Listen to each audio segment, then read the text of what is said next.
dadka cadowga Soomaaliyeed ayaa ka shaqeeyay inay burburiyaan wayna burburiyeen waxayna ku burburiyeen dad ducufo ah oo reer miyi ah geel jirayaal ah ama qaaqlayaal ah ama tuug ahaa oo xabsiyada laga sii daayay oo qabiil lagu hubeeyay ayaa Soomaaliya burburisay meel kastana dadkii mataqaanaa magaalada joogay ee wax bartay wax qaxay yaa looga tagay waxa looga tagay geel jire iyo Mooryaan kadibna halkaas waxaa ka soo baxay dagaal ooge ayaa ka soo baxay safiican kufsi dhac biliqo iyo intaasoo dhan baa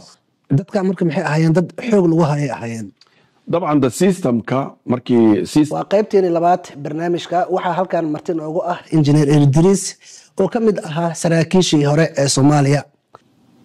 burburkii ka hor iyo kadib sidee wax u dhaceen sidaas daraadeeda waxaa mar walba marti qaadnaa saraakiishii hore Soomaaliya iyo kuwa hadda jiraba sidee Soomaaliya ahayd awal hore iyo sidee hadda noqotay mar kale waxaa qaybta labaad duubi doonaa warshadihii dalka Soomaaliya oo injineer Idriis noogu warami doono soo dhawaw injineer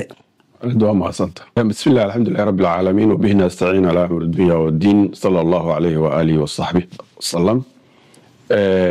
runtii warshadihii Soomaaliya ay lahayd oo warshado aad u fara badan aad u qiimo badan maalgelin waxtar leh lagu sameeyay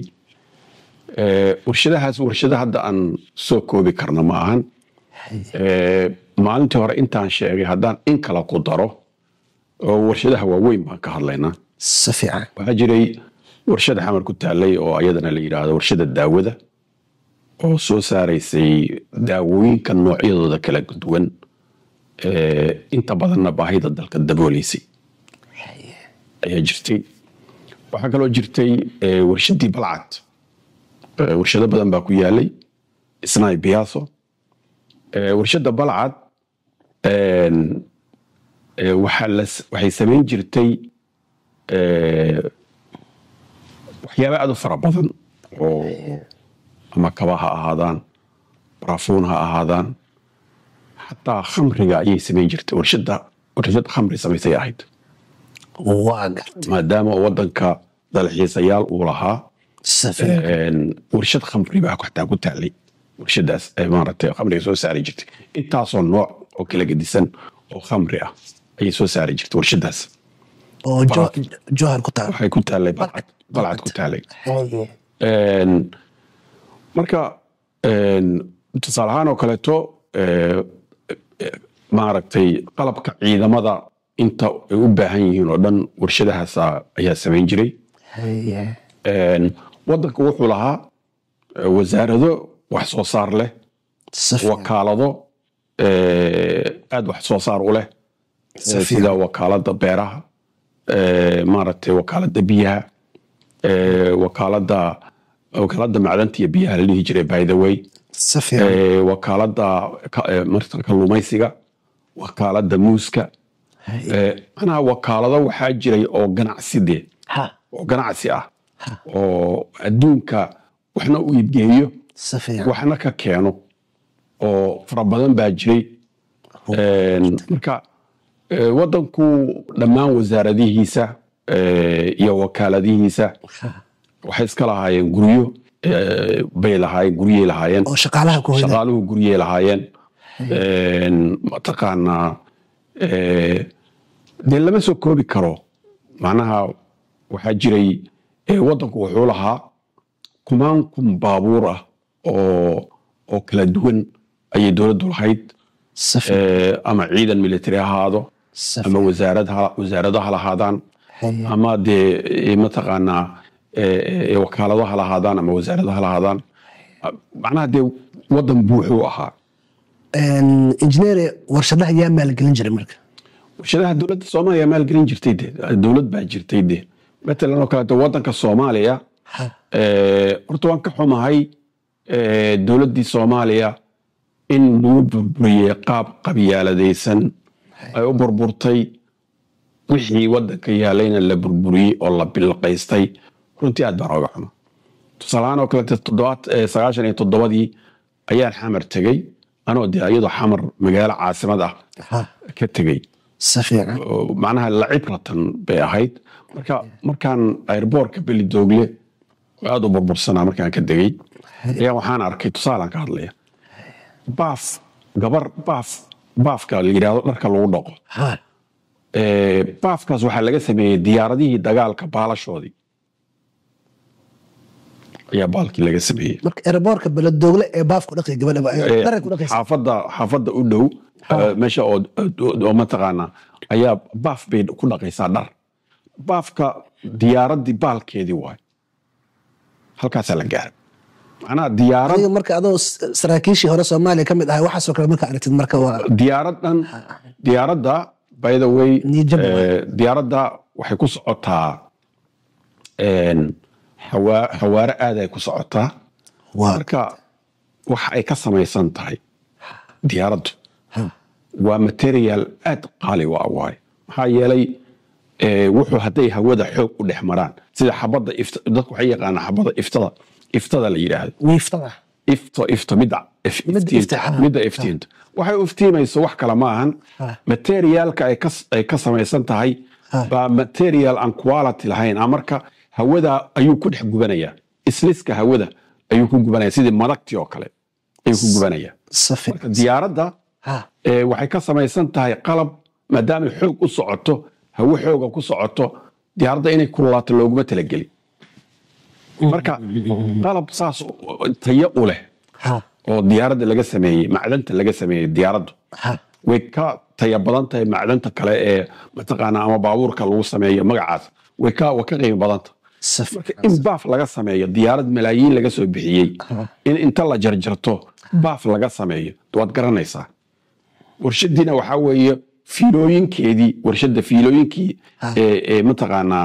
ku xirnaa oo maarta ahaa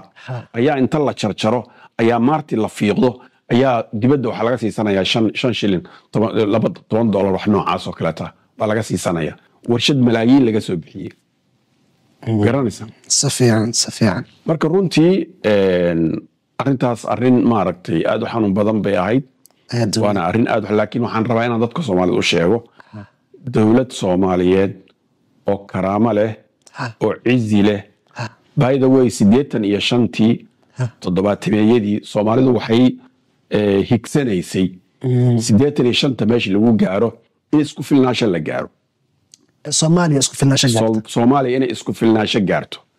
laakiin dagaalkii 77 haddaanan geli lahayna Soomaaliya isku filnaansho gaari lahayd runtii isku filnaansho gaari lahayd marka kaabayaasha dhaqaalaha waxa la yiraahdo dagaalkaasna waa laba mid doore ahayd in Soomaaliya gumeysi ay ku jirto dhulkeeda la haysto in macnaha sidaas macnaha adduunka la tartamo laba doorasho laga yaabaa madaxweyne inay soo hordhacday dabcan de maya markii militariga markay wadanka qabsanayeen hadafkii ay lahaayeen hadafkii ugu dambeeyay ahaa in wadamada maqal la xoreeyo intii kale oo dhan way buuxiyeen macnaha 14 waxaan soo umaleynaa 14 dibadda iyo 7 gudaha ma yahay bal soo saaray macnaha waxay dhigteen qorshe dhigteen qorshihii dhammaan way hirgeliyeen kan ugu dambeeyay wuxuu ahaa in wadamada maqan la xoreeyo awoodeedina waan lahayn dhaqaalaheedii waan lahayn cilmigeedina waan lahayn laakiin ayaan daro markaan dhulkii qabsanay adduunkii oo dhan baa naga hor yimid Mareykanka oo cadow ah ayaa khiyaamay asagaa mataqaana dawladdii ka dhaadhicay sababtoo Soviet Union Warsaw iyo NATO jirtay marka maadaama anagu aan Warsaw ku tiirsanayn markii dambana Ethiopia mingista shuuciyadii qaatay oo uu maaragtay isu dhiibay Soviet Union Ruushka isu dhiibay Soomaaliya marka waxay noqotay Soviet Union wuxuu noqday inuu isku dayo inuu Ethiopia iyo Soomaaliya heshiisiyo macnaha de hadal lagu dhameeyo marka dawladda Soomaaliya markii dambana wuxuu siiyay aad buu u hubeeyay mataqaanaa Ethiopianka u hubeeyay marka nato oo maraykanku ugu weyn yahay ayaa marka dowladda soomaaliyeed isu janjeerisa maadaama oo ay isku dhaceen xulufadii marka taasi waxay keentay inuu maraykanku ballan qaado inuu garab istaagayo dowladda soomaaliya markii ruushkii soviet union la cayriyey maraykanka laftiisa wuxuu ku biiray xulufadii etoobiya marka soomaaliya oo waddan yar ah keligeed bay soo istaagtay xataa waxaa la waayay wixii hubkii wax naga gadaan weynaa xataa hubkaan u baahnayn sababto hub badan baa la isticmaalaya dagaal baa meesha saas xoog u badan baa la isticmaalaya dhammaanna waddanka ma soo wada saari karto inta badan waxaa weye in dibadda laga soo iibsha waayo marka xataa hubkii wax naga gadaan weyn taas waxay nagu kalaftay inaan ka soo baxno dagaalka laga soo baxo ay ku kalifta marka waddan dhisan oo awood leh oo dowlad ah oo mataqaanaa adduunka cizi ku leh oo maaragtay dee africa wadamada ugu awooda badan ah uguna dhaqaalo badan by the way iyo soomaaliya ahayd waa gartay warshadihii dalka marka warshadihii dalka waxaad ii sheegtay in soomaaliya ay maalgelin jirtay shaqaalaha warshadaha ka waran marka soomaali ma u dhamaayeen waxaan arkaynaa dad badan oo cadaalad daro tirsanayo oo leh dad qaas ayaa ka shaqayn jiray oo haystay warshadihii oo dhan oo dalka ka waran marka maxaa wadanka haystaa marka ciladaas maba jirinbo dhib noocaas ah ama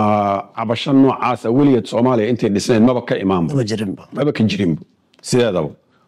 dadkan dee hadda mataqaanaa baadiyaha ka soo orday inta qoriga loo soo dhiibay beenta loo sheegay markii laga reebo soomaaliya waxay lahayd wasaaradda shaqaalaha ayaa waxay qori jirtay inta badan shaqaalahana qaarna waxay ahaayeen muruqmaal waxa la yidhaahdo xoogsato qaarna waxay ahaayeen kuwa dee cilmile oo dadkan la yidhahdo professionaalka ah ayay ahaayeen marka haddee nin warshad shaqaynayso wax soo saarayso ninka tegahayo waa nin wixii yaqaano waay markii laga teego xamaali dee xamaalina soomaaliya weligeed isuma diidin oo lama kala sida hadda wadanka u burburoo kale ma ahayn wadanku wuxuu lahaa meelo badan oo laga shaqeeyay ahayd yuu lahaa wasaarado badan hay-ado badan meelo badan oo laga shaqeeyo marka dhibaato ama eed sheegasho ah dad gaar aha shaqaalaha la qoraya hadda aniga maalan kuliyadda aan dhiganayay kuliyadda jaalisiyaad waxaan u malaynayaa 1,000 shaqaalaha way ka shaqaynaysay 1,000 shaqaale ah way ka shaqaynaysay kuliyaddaas bas ah 1,000kaa shaqaalaha ah waxaan hubaa hal nin oo mareexana kuma jira madaxweynaha qabiilkiisa hal nin xataa kuma jirin hal gabar xataa kuma jirin garanaysa hal gabar kuma jirin sababtoo wasaarad kuliyaddu dad mataqaanaa waxay karin jireen daraashinka oo maaragtay ardada leyl saraakiisha oo waxay ka shaqayn jireen dee xagga dee saadkay qaabilsanayeen dad badan waxay ahaayeen kuwo ka shaqeeyo beeray lahayd dhirtii jarinteedii beeritaankeedii nadaafadii xaaqitaankii waxaasoo dhan bay ka shaqaynayeen kuliyadda gudaheeda by the way guryihii bay ka nadiifinayaan dharkii bay goglayaan sariirtay goglayaan ninka leebiga wuxuu imaanayaa sariirtiisii oo goglan cuntadii baa la siinayaa waxaa la siinayaa dharkii baa loo dhaqayaa gurigii baa laga dhaqayaa wax walbo dhan baa loo qabanaya asagu bes inuu wax barto waxna cuno jaamacadda ummadda dhammaan kuliyaduhu sidaasay ahaayeen buuggii baa la siinayey gogashii baa la siinayey raashinkii baa la siinayay saddexda waqti boqod manina waa la siinaya saabuun ah waa la siinayay ardada jaamacadda ma garanaysaa noloshaasaa soomaaliya ka jirtay noloshaas baa soomaaliya ka jirtay oo macruuf ah ma garanaysaa marka in la yidhaahdo mataqaanaa soomaaliya waxa weeye dad xishooday ahaayeen ummadda Soomaali dad xishoodo oo iskala weyn waxa la yiraahdaa soor quureed in qofka soor quureed uu qaato meesha hadda ku nasiibsa ay keeneen mooryaantii waddanka burburisay iyo anaa taabsaday dadka Soomaaliyeed dad sharaf leh waxay soo hambeeyay ahaayeen oo ixtiraamo oo isjecel oo daris wanaagsan leh oo ma taqaan wax wada cuno ayay ahaayeen ma garanaysaa laakiin nidaamkaas iyo dadka wada noolaashahaas iyo iscaawintaas iyo wax wada cunkaas iyo isgarab istaagkaas iyo isku tiirsanaantaas dadka cadowga Soomaaliyeed ayaa ka shaqeeyay inay burburiyaan wayna burburiyeen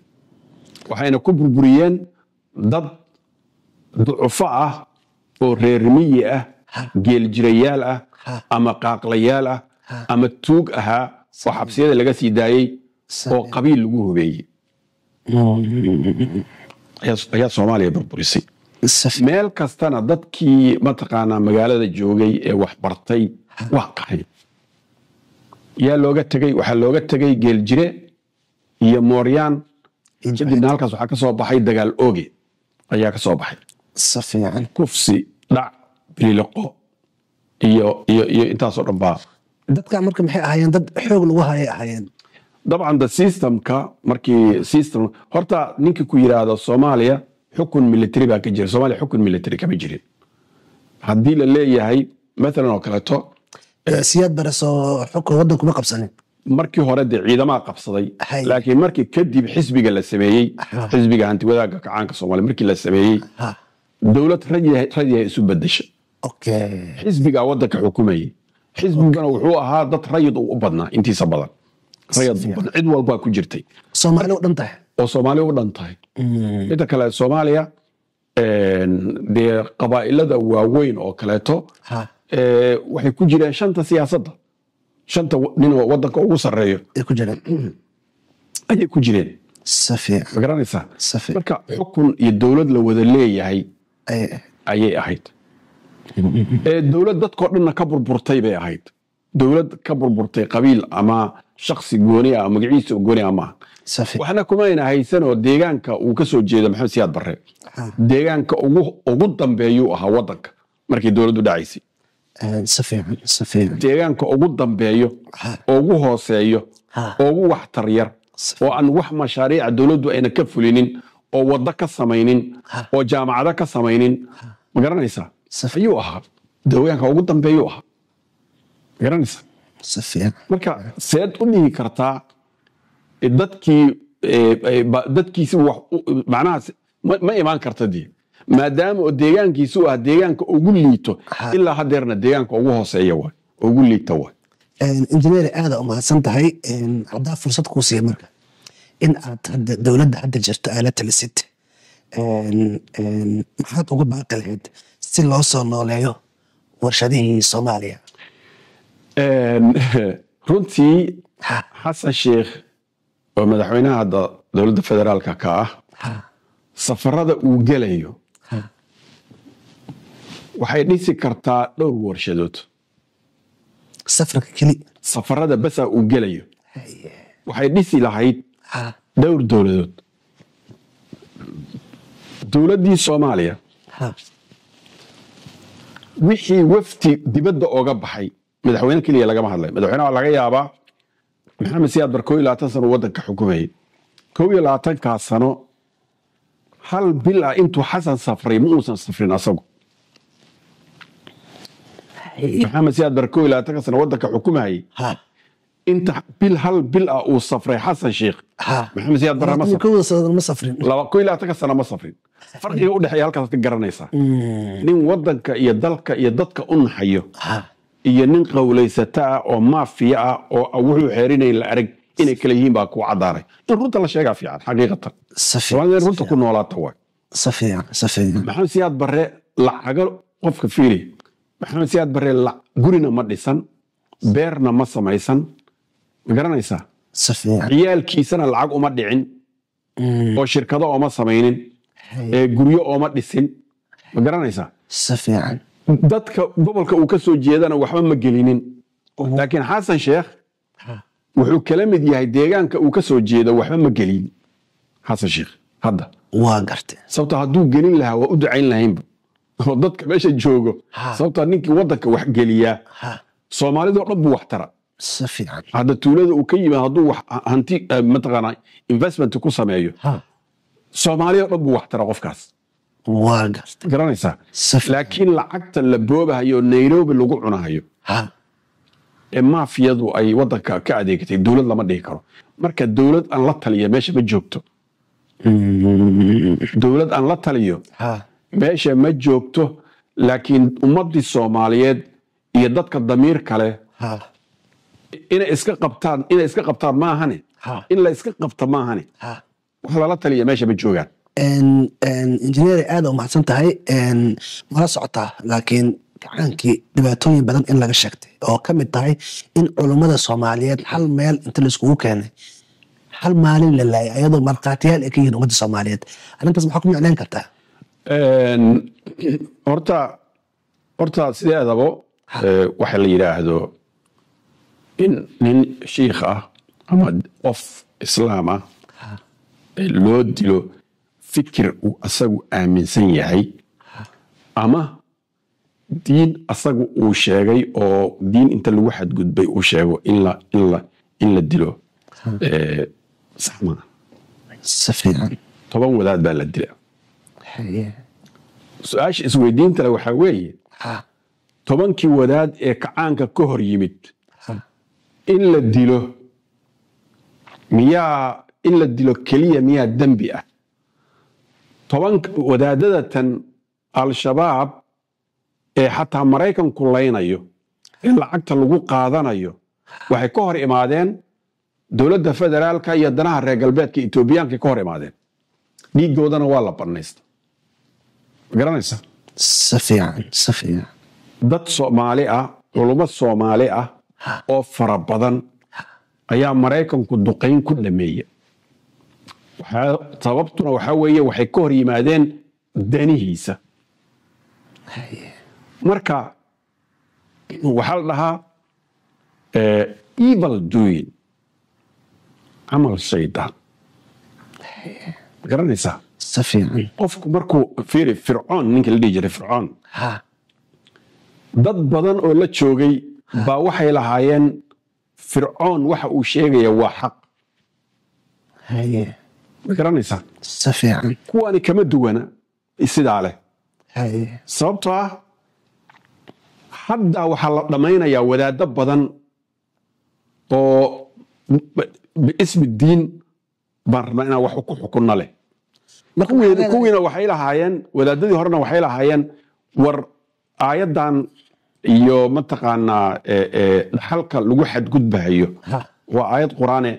ha la joojiyay lahaayeen intaasay u dhinteen kuwaana marka kuwaan